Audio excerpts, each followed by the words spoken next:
Good morning, and I hope you've enjoyed our books this week. They all have something in common. So I want us to think about what that common theme is this week and see if we're right by our new story for the day. Our story for today is When This World Was New. And this story is about a family who is coming to America. They didn't used to live here, and now they do, and they're starting their new life. And imagine how scary that is. We've all been new before, especially when we're coming maybe to kindergarten, or even if we were new to first grade this year. And it just feels nerve-wracking. We get those butterflies in our stomach. Well, that's kind of how this family is feeling. Let's see what they do, or what happens to them, to make them feel happy and excited about being in America. This story is called When This World Was New, by D.H. Figueredo and illustrated by Enrique O. Sanchez.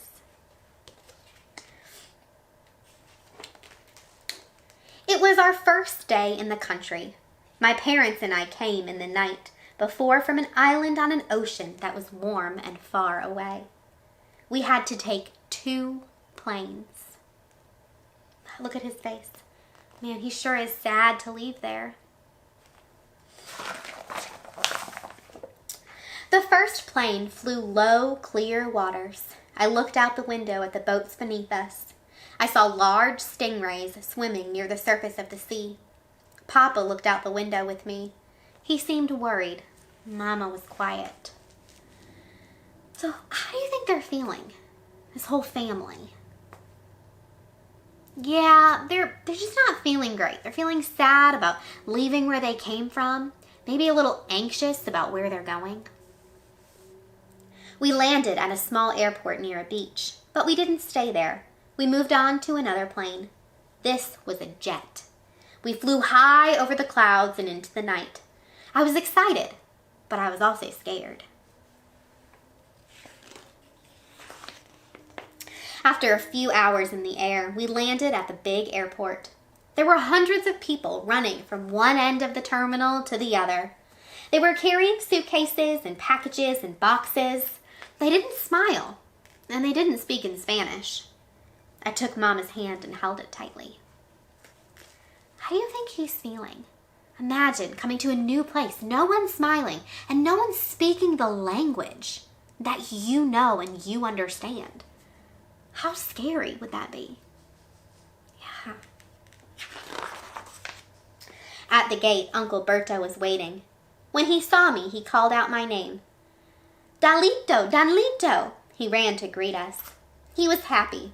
He was in this country alone. He was glad to have relatives around once again. Uncle Berto led us to his car.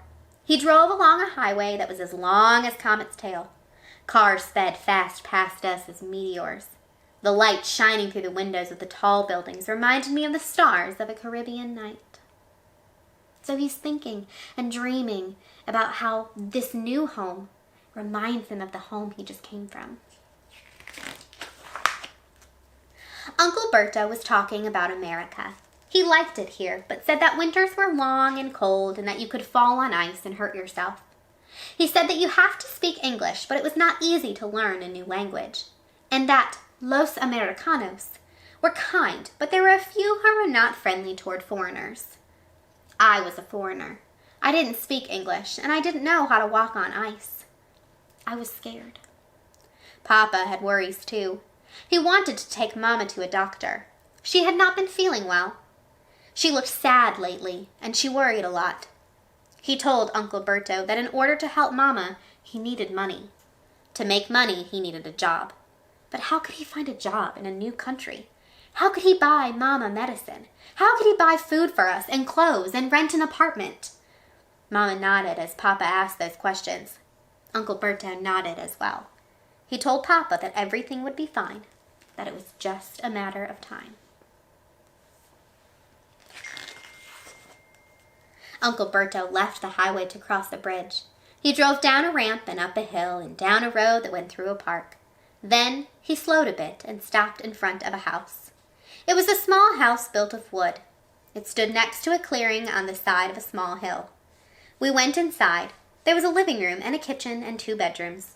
All the rooms had furniture. How great to come to a place, to have a home, there's furniture. This has to make him feel a little bit better. Uncle Berto pointed at lots of cans of food on the kitchen table.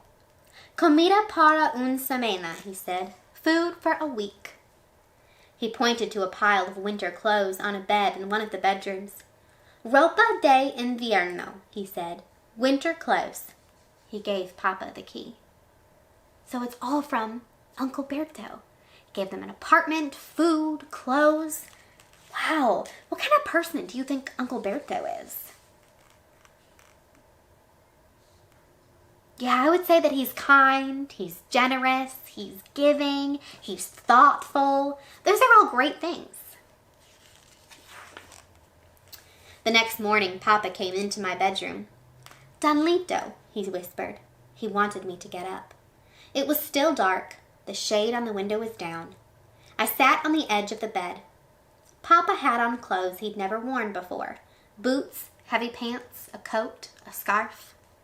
He helped me into a pair of boots. He gave me a coat, but my arms couldn't find the sleeves.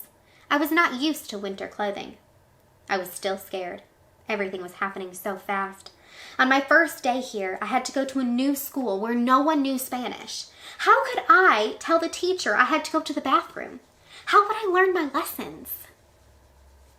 So many new things. He's so anxious. I told Papa that I should not go to school. I thought Uncle Berto should teach me some English first. But Papa said that I was a good student and that I would do well in any language. Then he told me there was something he wanted me to see. He took me to the living room. There, I saw a magic I had never seen before. I ran to the window. Outside, there were a million of white rose petals floating downwards. Do you think it's really snow petals? Nieva, Papa said. Snow. Buttoning his coat, he opened the door. I followed him out. The front steps and the sidewalk and the street were all gone, vanished under a powder that was as white and fine as sugar. The parked cars had become polar bears. There were no sounds. All was still, but for this falling snow. Papa stepped on the sidewalk. I thought he might slip, but he didn't. I stepped down. My feet sank slowly into the snow. Think about that first time that you went out to the snow. And your feet just sink into it, and you see it, and it's all cold and magical. That's how he's feeling. I tilted my head backward. Flakes touched my face, melting on my cheeks. Papa cupped his hands and shaped the snow into a ball. He pitched it at a street sign. He missed, but didn't try again. He wasn't wearing gloves, and his hands were getting cold. He turned to the field by the house. In the silence of the snow, he trudged over. The field rose gently. The snow falling on the clearing was so white and pure that it seemed as if a slice of cloud had floated down to earth. Papa began to walk towards the top of the hill. I walked beside him. He was breathing hard, steam puffing from his mouth. His nose was red and shiny. His face was wet as if he'd bathed by a spray from a wave. It felt like we were walking on a sand dune, but much colder. I love how the author is just telling us every single step on how he's feeling and what he's seeing. I can really imagine what it must be to be there. The climb tired us. Our toes were icy and ticklish. Up to now, we had neither looked back nor down. We both turned around and looked at the field. On the white, clear snow, we saw our footprints. The animal tracks were clumsy, crooked, and leaning to one side, but the rest was deep and firm. One set of prints larger than the other. Papa studies his footprints. There's something I'd always wanted to do, he said. He placed his arm around me and we stood together, my body leaning against his. We didn't move, as if we were frozen. The gentle patches we had made stretched before us, a large signature on the expanse of a wide scroll. Just looking at what they did. The sound of a horn came from behind our house. It was Uncle Berto in his car. Neighbors began to come out. Shovels scraped the sidewalks. Engines were turned on. "We have to go," Uncle Berto called out. Papa and I went back to the house to say goodbye to Mama. She surprised us. She was not sleeping, but she was standing by the window, and she was smiling. It was the first time she had smiled in a long time. She embraced Papa, then she kissed me. She was so happy to see them playing and enjoying life, and it made her smile too. Papa and I climbed into Uncle Berto's car. He said he'd take me to school first, and afterward he'd take Papa to a factory that needed workers. As Uncle Berto drove past the field, I looked at our footprints in the snow. Papa, sitting in the front, was looking at the prints. He turned to me, he smiled, and I smiled back. I was still scared, but not as much. And that's the end of our story.